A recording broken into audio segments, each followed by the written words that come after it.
Hey, TraderGuff here. As a stock options trader, I do a review of my trade of the day every day. So here it is, my trade of the day, Netflix. Last night, or this morning rather, we saw a gap down on most broad market indices um, due to some scares and maybe possibly some hedging for some rough data that might print later this week. A lot of what we were looking for this morning on the desk was rejection plays, plays where the stock would try to make a move or a breakout in one direction. More than likely a direction to try to fill the gap on a lot of stocks that became that had gap down because of the overall market gapping down, and these stocks that would lift up into these extended ranges would invariably not hold. And we were looking to play those rejections off of those levels and short some stocks down below. So on the overall market, you can kind of see here that all the way up until pretty much 10 o'clock, there was not much considerable action going on.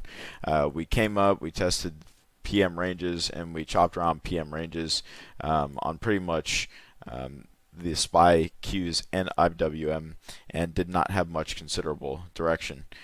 This candle here at 9:45, and then the candle at 9:51 on the overall market was interesting to see how we were able to test the highs and lows of the range almost back to back. It was a very, very choppy market this morning.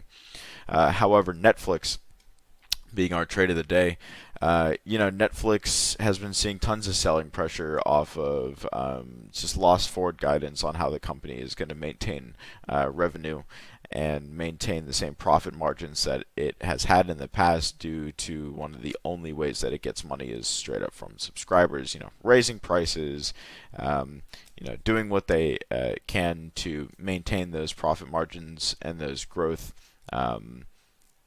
projections for the company have been bringing the company down, and we have not seen many rallies to the top side from this stock.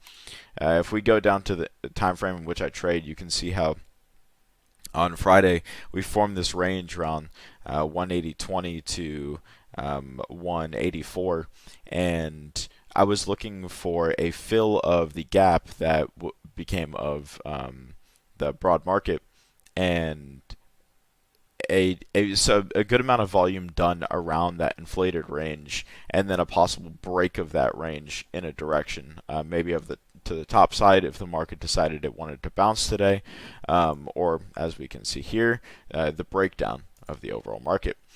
So right here at 10:06. I saw this candle close, and then we immediately pushed lower below the VWAP on accelerating volume. And as the market began to break down, I had conviction to enter as we broke below 180.60. I entered around 180.40 for the move lower.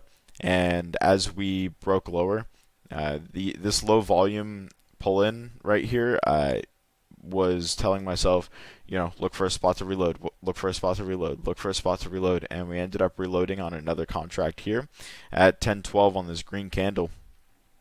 Pretty much at the high. I was looking at this wick right here at 180.06. As we touched 180, I bought a contract. I knew that the premiums at that point were going to be really spicy. So I got a really amazing fill at that 180 level, and then was looking to play the move to pretty much the open at 177. Yeah, I think the open was 176.69 actually. And as soon as or 177.50. As soon as we broke that level, I ended up selling both my contracts. That was a nice little move. It was pretty much a $2 move on two contracts, and that was the initial part of the trade. I got a little bit more conviction as the market decided to keep breaking down below these levels, and I picked up another contract at this level here and played it actually just to 177. It was a little dollar move, and we printed about $50 on that contract. And that was the trade of the day. We spotted the extended range of Netflix, and we were able to play that low and close below the VWAP and converging 21-day. And as we broke below that and moved towards the support, broke the support, retested support, and then continued lower. It was great to just capture a large majority of this move, rather. From here to here, that's 5.8 points, 3%, 3.3%. We caught about, let's see what we caught here. We caught about 2% of a 3.5% move. So, really nice. I think that was probably one of the better on the moment trades that I've had in a while, in terms of keeping all the boxes checked and really staying patient until all the way up until 10 o'clock to not place any trades and get whipsawed today. And that was my trade of the day. Thank you guys for watching. We'll see you tomorrow. God bless you. Peace.